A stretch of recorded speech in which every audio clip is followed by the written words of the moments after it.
Africa टूट रहा है। अफ्रीका का लगभग 1/3 हिस्सा अफ्रीका से अलग हो रहा है।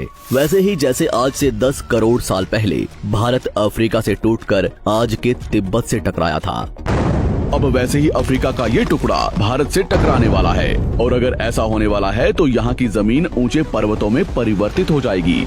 आसपास की जगहों पर लावा निकलने लगेगा और समय बीतने के साथ साथ ये जगह बर्फ से ढक जाएगी। लेकिन हमारी पृथ्वी के साथ ऐसा क्यों हो रहा है?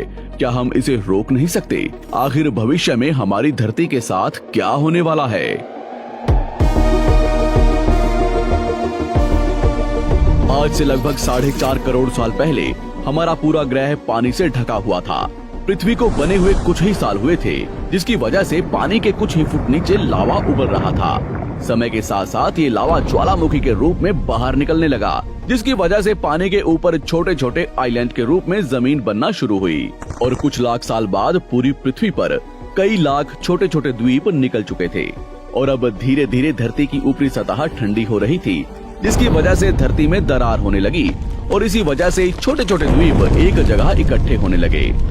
ये घटना कई लाखों सालों तक हुई। ये द्वीप कई बार इकट्ठा होकर टूटते रहे और कई लाखों सालों बाद ये सारी जमीन एक जगह इकट्ठी हुई, जिसे आज हम पैंजिया महाद्वीप के नाम से जानते हैं।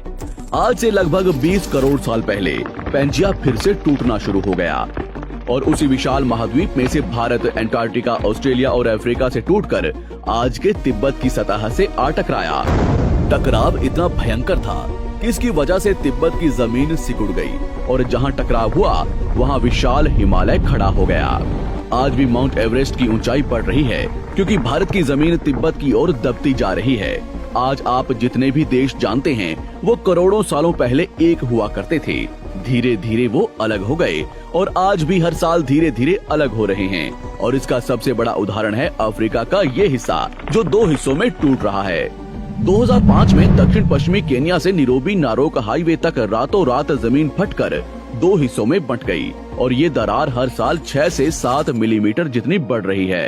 अफ्रीका के यहाँ से टूटने का कारण है ये जगह, ये त्रिकोण आकार से दिखने वाला फुद्दू। इस जगह पर 3 अलग अलग तरह की जमीन मिलती है, न्यूबियन, सोमाली और अरेबियन प्लेट। तीनों प्लेट्स के यहाँ जुड़ने की वजह से पूरा त्रिकोण हिस्सा अंदर से निकले लावा की वजह से बना हुआ है, जिसकी वजह से यहाँ हजारों सालों से ज्वालामुखी निकलना आम बात है। यहाँ रहने वाले लोग इस जगह को अपने रहने का ठिकाना मानते हैं, जिस जगह का खुद का ठिकाना नहीं है कि भविष्य में ये रहेगा कि नहीं, क्योंकि ज्वालामुखी से इस तरह का निर्माण होने और हजारों सालों से ज्वालामुखी निकलने की वजह से यहाँ की जमीन पतली और खोखली है। बार बार ज्वालामुखी निकलने की वजह से यहाँ भूकंप आना आम बात है और यही कारण है कि यहाँ की जमीन टूट रही है। भविष्य में दरार बढ़ने पर यहाँ पानी भरने लगेगा और ये पूरा हिस्सा पानी से भर जाएगा और इसकी वजह से अफ्रीका के टूटने की गति बढ़ जाएगी, जिसकी चेतावनी यहाँ खोज करने वाले भूवैज्ञानिक यहाँ स्थित देशों की सरकारों को दे चुके हैं। इससे हमारी पृथ्वी को ये खतरा है कि दरार बढ़ने से ज्वालामुखी और विषैली गैसें निकलेंगी। भूवैज्ञानिक रॉय लिवमोर के मुताबिक सोमाली प्लेट भविष्य में भारत के पश्चिमी हिस्से से टकराएगा और यहाँ मैं भारत का मतलब आज के इंडिया, पाकिस्तान और श्रीलंका से टकराने की बात कर रहा हूँ। तो क्या होगा जब सोमाली प्लेट भारत से टकराएगा? अगर सोमाली प्लेट उसी गति से भारत से टकराता है जिस गति से भारत तिब्बत से टकराया था, तो कई शहर और राज्य तबाह हो जाएंगे। इसका सबसे जल्दी और ज्यादा असर भारत के मुंबई में दिखाई देगा। समुद्री किनारे साल दर साल उठने लगेंगे और भूकंप आम हो जाएंगे। समय के साथ साथ ज्वालामुखी फूटने लगेंगे। धीरे धीरे सोमाली प्लेट गोवा से केरला और श्रीलंका के संपर्क में भी आ चुकी होगी। ऊपरी साइड में द्वारका से सोमनाथ और पाकिस्तान के कराची तक सारे समुद्री किनारे पर्वत में परिवर्तित होने लगेंगे और यहाँ विशाल पर्वत खड़े हो जाएंगे, जिसकी वजह से यहाँ का मौसम ठंडा होने लगेगा और यहाँ भी कश्मीर की तरह बर्फ गिरने लगेगी। बर्फ पिघलने की वजह से आसपास कई सारी नदियाँ निकलने लगेंगी और आसपास के हिस्से घने जंगलों में परिवर्तित होने लगेंगे। टकराव की वजह से साउथ इंडिया टेढ़ा हो जाएगा। उस वक्त तक आज के नेपाल और भूटान का बहुत बड़ा हिस्सा हिमालय में जा चुका होगा।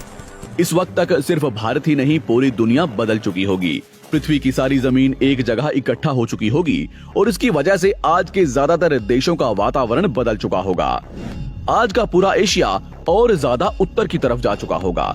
जिसकी वजह से आज के घने जंगल रेगिस्तान में परिवर्तित हो चुके होंगे और आज के रेगिस्तान घने जंगलों में। तो इस वीडियो को देखकर दुबई और सऊदी अरब में रहने वाले लोग नाचना शुरू ना करें, क्योंकि अगर पृथ्वी का भविष्य में ऐसा होता भी है तो अफ्रीका के भारत से टकराने और पूरी पृथ्वी की जमीन एक जगह इकट्ठा होने में बहुत साल लगेंगे। इतने की तब तक आपके बाद आने वाली हजारों पीढ़ियां बीत चुकी होंगी। हो सकता है कि हम तब तक एक बहुत विकसित प्रजाति बन चुके हों और हम पृथ्वी के अलावा दूसरे ग्रहों पर भी रहने लगे हों। अफ्रीका के टूटने और भारत से टकराने की थ्योरी रॉय लिवमोर ने 1990 में दी थी, जिसके बाद कई दूसरे भूवैज्ञानिकों ने दूसरी थ्योरी भी बनाई है, जिसके मुताबिक सोमाली प्लेट भारत से नहीं टकराएगी। लेकिन ज्यादातर भूवैज्ञानिकों का मानना है कि धरती की ऊपरी जमीन फिर से एक दूसरे से जुड़ेगी और आज से करोड़ों सालों बाद हमारी पृथ्वी इन चारों में एक जैसी दिखेगी। लेकिन क्या हम इंसान इसे देखने के लिए जिंदा रहेंगे, या क्या भविष्य की धरती पर जीवन पनप या विकसित हो पाएगा? यही एक बहुत बड़ा सवाल है जिसका जवाब हम इंसानों को मिलकर देना है।